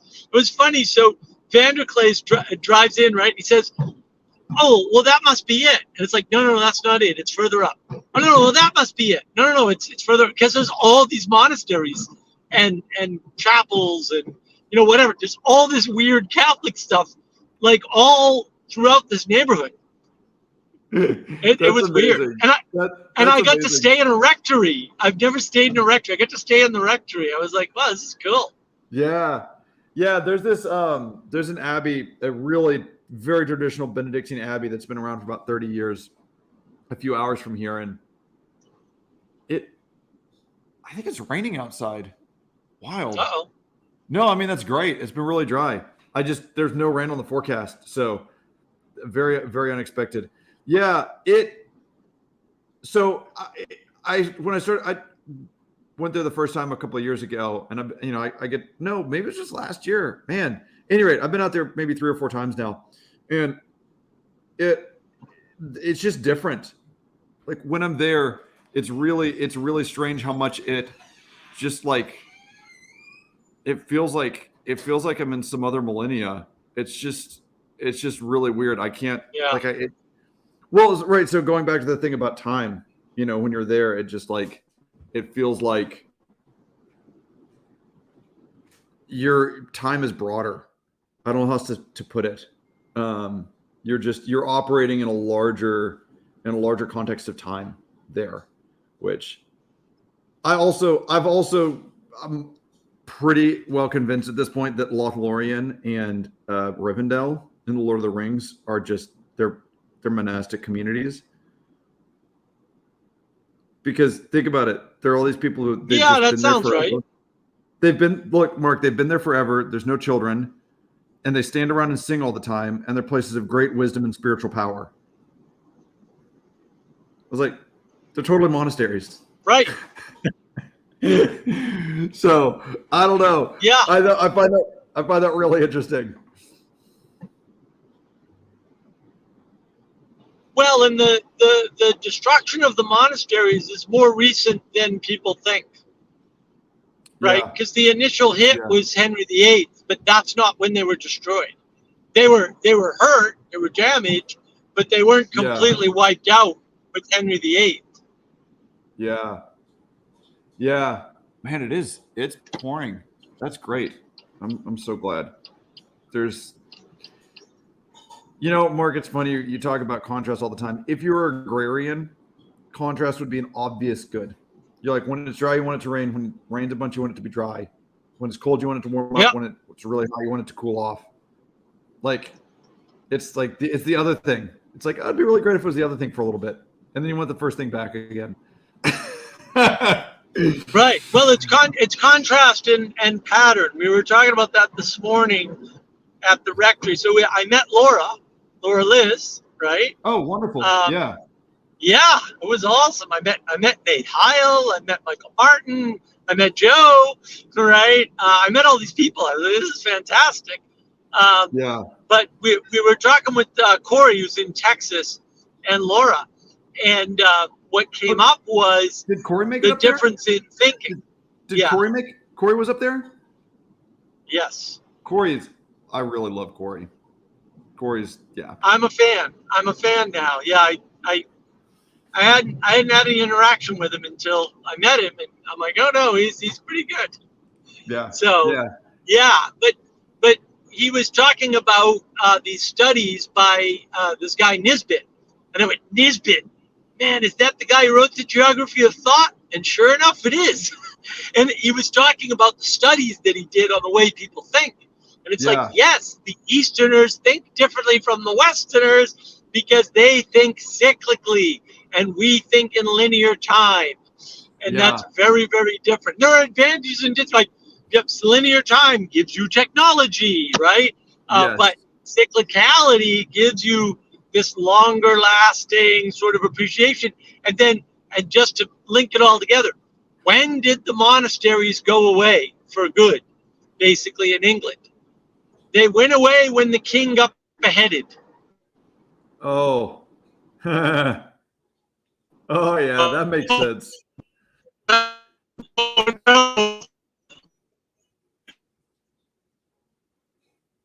At least some of that. So, yes. Man, that's so interesting. When the king got beheaded, I'm like, of course that's when it happened. There's a nasty pattern for you. There's a pattern you didn't want. Yeah, dude. Look at the first half of the 20th century and the regicide in Europe, dude. It's crazy. Look. Yep. What's so interesting? There's actually a really interesting connection there with the cyclical versus the linear or the directional view of history, which C.S. Lewis actually traces with the evolution of the poetic epic, which is really interesting because he thinks that the epics pre-Virgil were cyclical, like even in the West. So like Homer and the other epics before that, they're primarily cyclical. And then with Virgil, that's the first time you have an epic that deals with matters that change history, which is really interesting. So like Homer, at the end of the Iliad and the Odyssey, everyone kind of just goes back home and it's like, yeah, well, Troy's destroyed, but like, we're just going to keep on doing our thing. And I think that there's something very true in the sense of there's this sort of like faith perception of the fact that history is headed somewhere, but like in terms of normalness, we should like the more normal view is like you're on the ground. It's mostly cyclical. Like on the ground, most of life should be viewed as cyclical, not linear. And well, and what what you just said there to me, right? Not that you use these words, but you said there was contentedness, there was a war, we did the war, we wiped out Troy, and then we go back to contentedness. Yeah. Yeah. And that's the story, right? And so you get the contrast, right? And you get the heroism, but the ultimate goal of the heroism is not to occupy Troy and run it. It's to go back to where you were and be what you were. So, Mark, what's so interesting is when you frame it like that, which I actually really like that framing, is that Beowulf is the inverse of that. So you have the darkness and the violence, and then Beowulf and the king before him together create the great gold drinking hall, and Beowulf drives Grendel out, and there's this period of glory and peace and contentedness. But then Beowulf gets old and the dragon comes. And so it's the inverse pattern of it, which is basically like sometimes you snatch some things out of the maw of chaos and darkness, but like in the end, it comes back. In the end, the dragon always comes. So it's which is interesting because, I mean, you have this whole thing of like Beowulf is this Christian looking back on the glorious pagan past. Like I really like Tolkien's analysis of it. It's quite nuanced in terms of what's going on there, in terms of the way that it's being told. And it's very interesting. The Monsters and the Critics is just an awesome essay. I mean, it's so good. It's so good. It's not just about Beowulf. It's about all kinds of things. And so when you framed the Iliad and the Odyssey in that way, I was like, oh yeah, that's exactly the inverse of whoever the writer of Beowulf, whatever he was, the way he framed reality, which I got it. That's one of those things I'm just going to I'm going to work on that. That's going to do something for me. I can tell. One of these days, something's going to fall out and it's like, oh yeah, that was good. Oh, good. Yeah. Well, also the other thing to think about too is, so I watched this show. It's kind of like a cartoon version of the ancient Greek myths on Amazon Prime. Mm-hmm. And excuse me, it's from an older. It's an older series. It was originally French, and it's called The Grand Myths or Les Grands Myths or something, right? But it's this cool cartoon style, and they're retelling the Greek myths. But one of the things they do is they tell complete character arcs, which is not the way I learned them even though I was Hamilton and Bullfinch. So, and who is it? Is Hamilton rips off Bullfinch, or one of them's derivative of the other, basically. And the way we tell myths is very isolated. We're not telling the full cyclical story. Yeah. So, Icarus, the Icarus story, that's the end. Like the Icarus story everybody knows, where he flies too close to the sun, is the end of a very long story that involves the Minotaur. Oh, interesting. About Daedalus.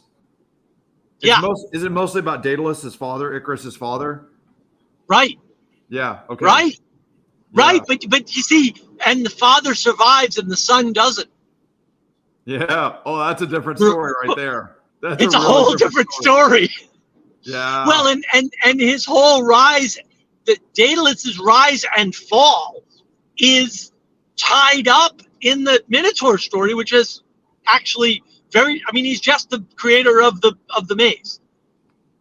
Oh, right. Daedalus is the one who makes the maze that the Minotaur is in? Yes. Oh, and he gets put there with his son. And the way they get out is with the wings, with the wax. Oh, yeah, no. I was like, what the hell? Why didn't I know this, right? And it's like, well, now this is all different. This whole story, everything's different. Because now all these stories are intertwined in a way they weren't before. But now all of a sudden you have a cyclical story about Daedalus. Yeah. Where he gets trapped in his own creation. Yeah. Whoa, what's going on, man? Dude, why? Because somebody gets out. There's so much in that story. Now. Dude. I'm just like, I'm going to have to unpack that. Wow. Man. Mark. No, watch Les Grand Myths. The Grand Myths on Amazon Prime, man. It's amazing. I was like, oh my God, I know almost all of these stories, but not in this order. And I was like, yeah, why don't I know them in this order? This is super important. The order is super important. Whoa, what's going on?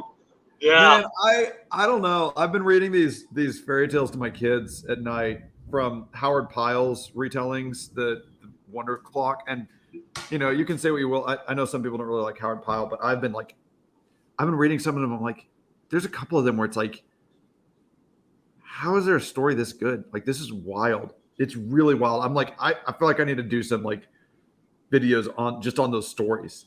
I'm just going through it. It's like everything in here, like everything. So then I'm over at a friend's house the other night, and they're reading.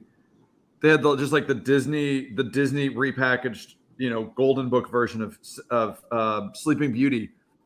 They're reading it to the kids, and they're like, I'm sitting here listening to it, and it's like, yeah, I know how many times I've heard this. Like I had a sister who watched Cinderella or Sleeping Beauty all the time growing up, and but then it's like, yeah, and then they destroyed all the spinning wheels except one. I was like, yeah, that's life. You can't ever destroy all the spinning wheels.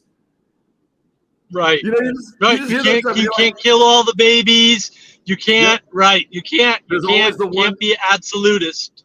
Yep. Yeah. There's always that one spinning wheel left. I was like, wow, that is just so true. And then it's like, the old lady who like turns into a dragon. I was like, that is a great thing to teach children. Like, look out. Sometimes there's old ladies who turn into dragons. Like, really, be careful. Right. It's just wild the stuff in there. You're like, oh man, this is so good. Well, hey Mark, I'm gonna pop off of here because it's been 2 hours and I actually need to get some sleep. So no, this is great. Thank you, Ted. Yeah. I'm glad you did it. I wish I had hopped on half an hour earlier, but yeah, get home safe. I was convinced you were coming on at the normal time, and you threw me a curveball. Yep. Yeah. And Father Eric is driving back, so I think next Sunday he'll have his spot back. We'll have to figure out something else. Fantastic. Hey, you have a great night. You too, sir. Thank you.